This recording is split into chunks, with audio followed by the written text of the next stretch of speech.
Hi, and welcome to video lecture 3 on social media and identity management. Learning objectives for this video are to understand and explain identity management, self-monitoring, and self-portrayal, to correctly identify different examples of how we manage identity, and to compare our online and in-person self-portrayals. Let's get started. So this is a picture of Ruben Elrubius Gunderson. He's talking about his mental health and burnout. And a lot of social media influencers have had issues in recent years about mental health and burnout. And you might think, that's kind of strange. Why would they have just a slew of nervous breakdowns, depression, anxiety, and they're quitting?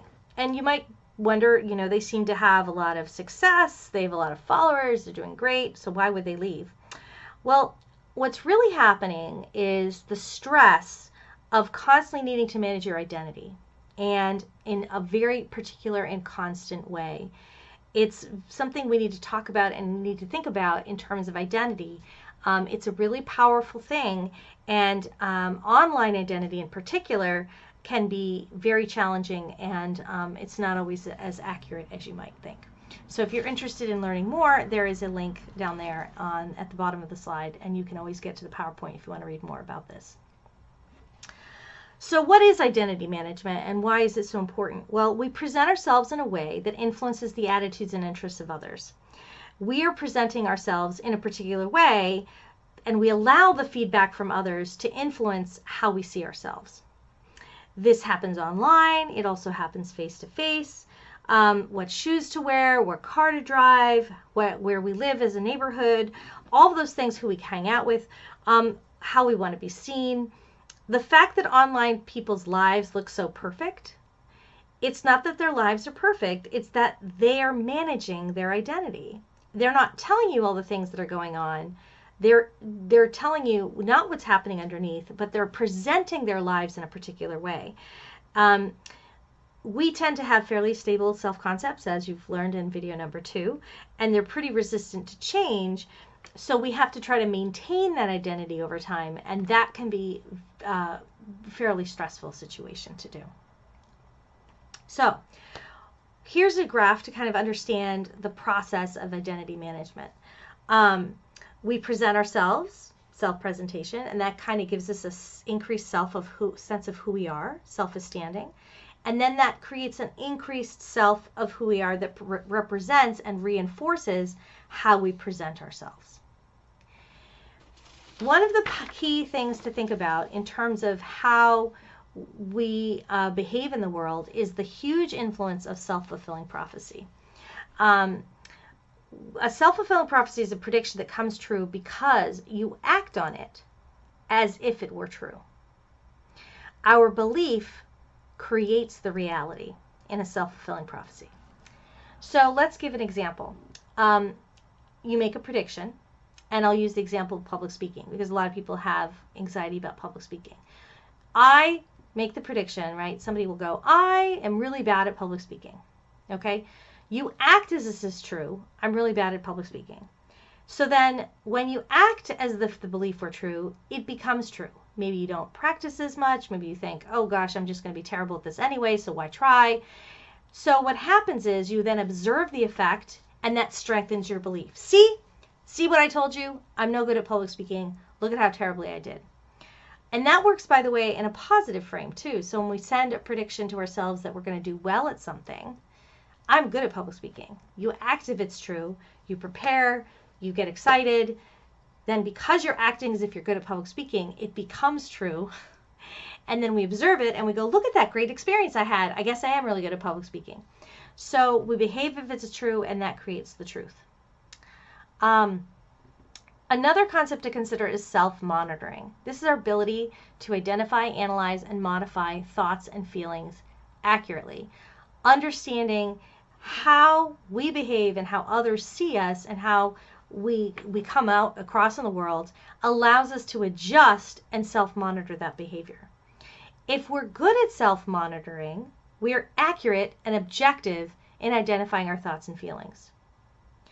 I'm really tired, I'm really frustrated, I'm really angry. Those are things that we might go, and then we go, oh, We analyze how others behave and react to us when we're behaving that way. And then we can use those observations to modify how we present ourselves. Oh boy, I just came across really strong. I noticed their reaction. And so then you can self-monitor your behavior. This is a really, really powerful skill. And it's a really important skill to develop.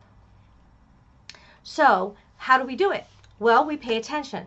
Pay attention to the messages we send. What are the visual cues I'm sending? What are the expressions on my face? What's the tone of my voice? Do I sound angry? What are the social cues? What's appropriate in this situation? If you don't know what a social cue is, you need to talk to a teenager because when you're a teenager, you learn very important, like in high school, not to spend time in public with like your parents, right? Because that's what other friends do. So how you see other people do things in social environments can influence self-monitoring. Your self-monitoring might also be influenced by perceptions of group membership. So what I mean by that is people either see themselves as a member of a group or as an individual. So if you see yourself as an individual, you might choose to reject the norms of the group, but that's a conscious choice you're making. Self-portrayal and social media. So let's go back to kind of the image of the social media influencers. And what about social media and what about social media skills create that information flow and what's so stressful? Well, it's something we need to think about because we might be looking at somebody's Facebook or Instagram page and it may look like they have a real perfect life and not realize that maybe they're having a social crisis right now or maybe they're in a financial crisis. They're just not telling you about it. They're only showing what they want you to see. And what happens is that because social media allows for immediate feedback, we have real-time response back and forth. Somebody might say something and post something that then they get a negative pushback on, and that might make them go, oh, that got my friends angry. I won't do that again. And so that can actually influence how people present themselves as well.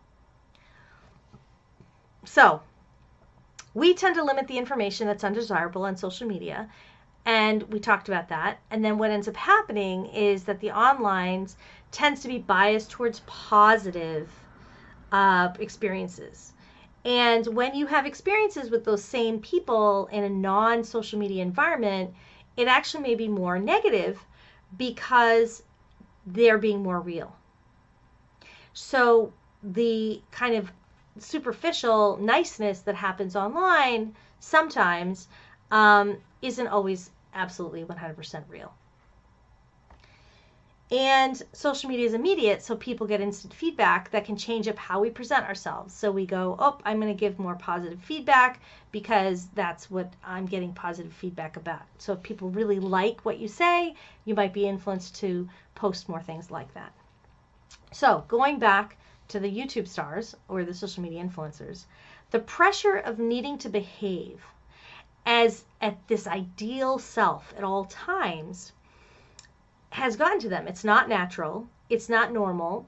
And you just can't survive at a level where you're constantly putting up a front all the time and presenting no downtime or you actually can't be real. I think that's something we have to be careful about when we spend too much time online. I don't know if you've read any of the studies or heard about them that shows that people who spend too much time on social media, it can actually increase depression because we start to see all this looking glass self-monitoring, and we start to look at, oh my God, we're comparing ourselves to these idealized fictions that we see online.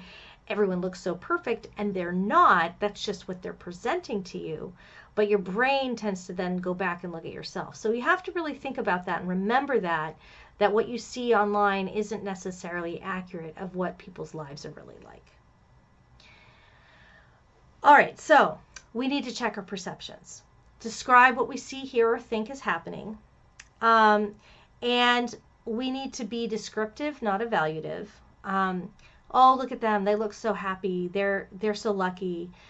No, that may not actually be what's happening. That's an evaluation on your part. That's not descriptive. Oh, they're smiling or they're showing a picture of this. That's more descriptive. So trying to discern what's accurate and looking for confirmation to whether the description is accurate is an important life skill to make sure that we are actually assessing what we see online and we are interpreting it accurately. So to review, we've given some examples of how we manage identity, and we've done a comparison of online and in-person self-portrayals. And so now it's time for a mini review for the quiz. So I'm just going to go over 3 questions and give you time to kind of think about how you might answer these if they showed up in a quiz. This term means a prediction that comes true because you act on it as if it were true. Is that attribution, self-fulfilling prophecy, identity management, or self-monitoring? It's self-fulfilling prophecy, right? We act a certain way because we expect something to come true, and because we've acted that way, we've now caused it to come true. This term describes your ability to identify, analyze, and modify your thoughts and feelings accurately. Is it attribution, self-fulfilling prophecy, identity management, or self-monitoring? And it's self-monitoring, right? How are we able to identify, analyze, and modify our thoughts and feelings based on how we're being seen and coming across in the world? And last question, allowing the feedback from others influence our identity is attribution, self-fulfilling prophecy, identity management, or self-monitoring? Identity management.